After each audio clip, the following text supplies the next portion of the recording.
Салам достор, силер менен Абылаев тагай. Бүгүн убакыт боюнча сүйлөшөбүз. Кантип ийгиликтүү адамдар баарына жетишет? Ошол суроого жооп издеп таап, жана ошондой эле ошол алар кылып жаткан ишин биз кылсак, бизге кандай пайда алып келет деген боюнча сүйлөшөбүз.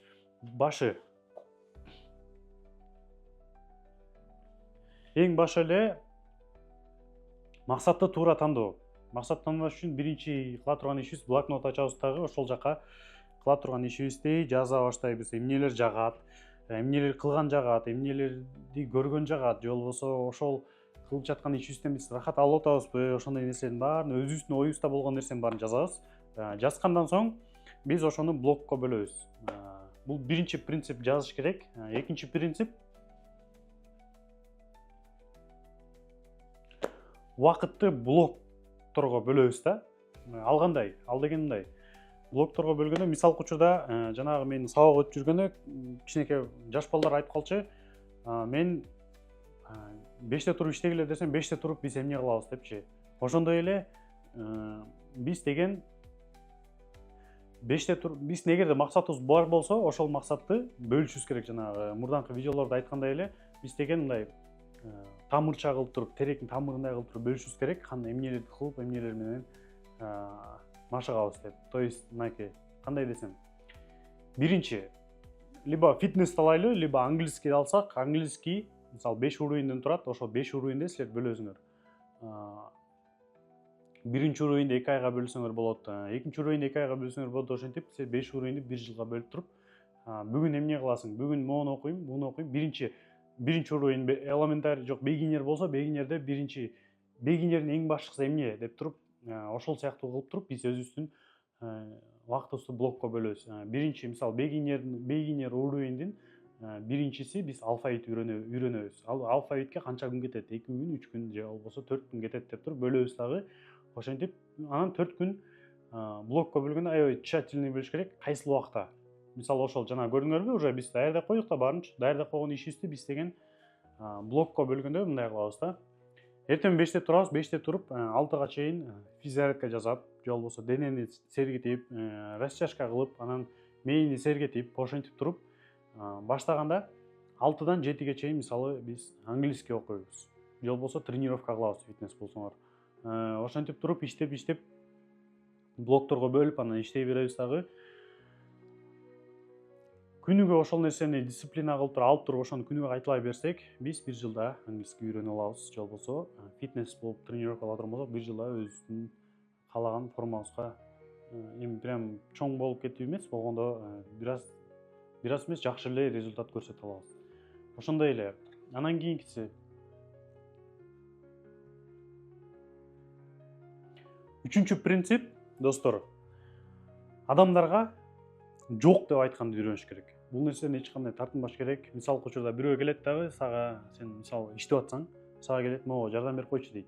Эгер сен крайне аябай ушунчалык сен ага керек болуп жатсаң, анда макул барып жардам берип койсоң болот. Мисалы же кээ бирлер айтат, могуну бүтүрүп берип койчу дейт, же могу баракты мага толтуруп берип койчу дейт, же могу тестти мага өткүзүп берип койчу деп суранган адамдар мисалкы учурда силердин жашооңорду артка тартып берет. Силер ал нерседен пайда албайсыңар, алар пайда алат, бирок силердин баалуулук убактыңар ошол нерсеге кетип атат. Ошол үчүн жакын адамдар мейли жардам берип койсоңор болот. Болгондо, если крайне важный нерсе эмес болсо, анда силер жок дегенди үйрөнгүлө. Бул жумушка эле чечилүү эмес, досторгондо эле мисалкы учурда мындай болот. Кечинде эшикке чыкпайсыңбы дейт. Кечинде эшикке чыкпайсың, жүрбөйсүңбү, гүл айтып келбейлиби дейт.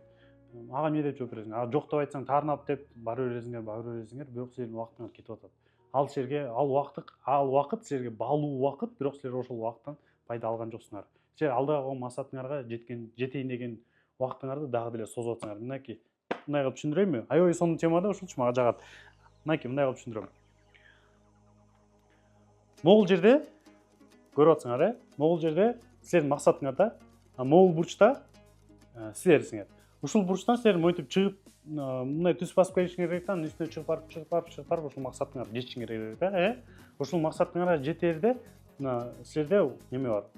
Бул максатыңарга жете турган күндүн убактысы бар. Мисалга учурда английский 1 жыл болсо, мына 1 жылда мерге, жарым жылда мерге келесиңер, жарым жылда мерге келесиңер. Ошо менен 1 жылда жетесиңер. А мисалга учурда бүгүн досторуңар менен чыгып кеттиңер. Мынакей, силер орточо эмне 1 ай окудуңар, ушул жерге келип токтодуңар, Анан мисалы могу менин 2 колум 1 эл, 2 эл. Могул жерде 2 күн деп койгула. Биринчи күнүңөр ушул жерде турусуңар. Түшүндүрүүгө аракет кылам. Анан силер бүгүн досторуңар чыгып кеттиңер, силер дагы эле ушул жерде турсуңар да. Мына биринчи күнүңөр кеткен жок, силер бияка жылган жоксуңар, турсуңар да. Досторуңар чыгып кеттиңер, силер английский окуй турган күнүңөр уже 2024-түн декабрында бүтсө, силер 2025-тин январына жылдырып койдуңар да, бир күн нары жылдырып койдуңар. Түшүндүңөр да, убактыңар силерге кетип атат. Анан эртеси күнү дагы чакырып калды. Дагы кеттиңер, бир жума кайталыңар. Силер бияктагы 2024 жылдын 7 күнүн силер 2025-тин 7 күнүнө өткүзүп койдуңар. Силер ошол жактан алышыңар. Эми силер английский толук үйрөнүш үчүн силер 2025-жылдан 7 күндү алып туруп, силер бияка беришиңер керек. 2024-жылды кыла турган ишиңерди бияка беришиңер керек. Эми мен сөзсүз түрдө айтпайм, тим эле постоянно иштеш керек, постоянно мындай кылыш керек, эс ала турган күндөр бар. Бирок ошол эс ала турган күндөрдүн өзүнүн чеги болуш керек. Любой нерсенин чеги болот. Ошондой эле мисалга учурда оюндарга деле чечелүү, телефонго деле чечелүү. Силер бүгүнкү кыла турган ишиңерди эртеңге чыгардыңарбы? Силер эртеңге чыган жоксуңар. Силер бир күнүңөр жедиңер дагы, силер 2025-жылдан бир күндү беракка алып өтүп атасыңар. Максатыңар тура берет. Силер бул максатка жетиш үчүн силер жарым жылды жеп койсоңор, ошентип туруп. Силер жарым жылды 2025-жылдан алып туруп бияка кошушуңар керек. Ошондой мындай айтканда, 2024-жылда бүтүрө турган ишиңерди силер 2025-жылдын июнь айында бүтүрөсүңөр да.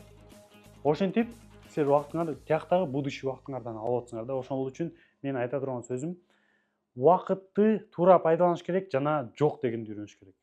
Ал нерсе эч кандай эме эмес. Мисалы досуңуз дос балдарыңдын бирөөсү арак ичип, тамак чеге турган болсо силерге, давай эми көрүп койбойсуңбу, эчтеке болбойт, эми досбуз го, эми тиги бу деген. Жок дедиңер, значит жок болуш керек. Эгерде силер настаивать эте турган болсо, силерди анда ал дос эмес, акыреттик дос эмес. Ал силерди жөн эле убактылуу силер менен рахат алуу үчүн дос деп эсептеп койсок болот. Дос деген кандай болуш керек? Дос деген анда кийинчерээк сүйлөшөбүз. Дос деген, кыскача айтып коеюн, дос деген бизге жакшылык каалаган адам дос болот. Же силер деле кимге дос болсоңор, силер ошончолук өзүңө кандай жакшылык кааласаң, ал досуңа ошончолук жакшылык каалашың керек. Ошондо чыныгы дос болот. Ансыз дос болбойт. Арак сунуп атабы, сен ичпейм дедиңби? Значит, болду, сени деген сыйлаш керек ал. Сенин чувствоңду сыйлаш керек. Ал сага арам нерсе берип атат, сен аны кабыл албай атсың дегендей кеп да. Сен бүгүн макулду ичип койдуң, эртең макулду ичип койдуң, бүрсү күнү сен алкаш болуп кетпейсиң деген сөз да. Ошон үчүн жок дегенди үйрөнөбүз. Бул принциптер бай адамдарда бар да. Мансур акем айткан мага, осознанность деп коет орусча. Ошону деген ал принцип да, бул дагычы. Биз кылып аткан ишибиздин ар бир деталына ыраазы болуп жашашыбыз керек. Бул байлыктын эң чоң байлыктын бир түрү. Мисалга учурда, азыркы учурда ата энең жаныңда болсо, азыркы учурда акелериң жаныңда болсо, ошол нерседен рахат алып, ошолордун жанында жүргөнүң үчүн сүйүнүп, ошолор менен күнүгө сүйлөшүп атканың үчүн сүйүнүп, жана ошондой эле ар бир нерсеге шүгүр айтып жашаш керек. Бул нерсе бар. Бул нерсе жанагы Ниной деген китепти да окуп көрсөңөр, ошонун ичинде жазылган. Силер деген бирдеке максатка аракет кылып, ошол нерседен акча боюнча айтылган да ал жердечи. Акча табам десең, акчага рахмат айт деген да. Чөнтөгүңдө акчага рахмат айтсаң, бияктан акча түшүп баштайт деген. Бул ошондой магнитный система деп немеде Ниной деген китепте жазылган да. Бул нерсе Куранда да жазылган. Рахмат, шүгүр кылып жашай туруп, канчалык адам шүгүр кылса, ошончолук Аллах Таала силерге берет. Ырыскыңыз ошончолук чачат. Ошон үчүн ар бир кылып аткан ишибизге, мисалга ошо тамак ичип атасыңбы, телефонуңду тышта дагы, бул нерсе бай адамдарда бар нерселерди айтып атам да. Телефонуңду таштайсың, тамак ичип атасыңбы, тамакка фокус бересиң.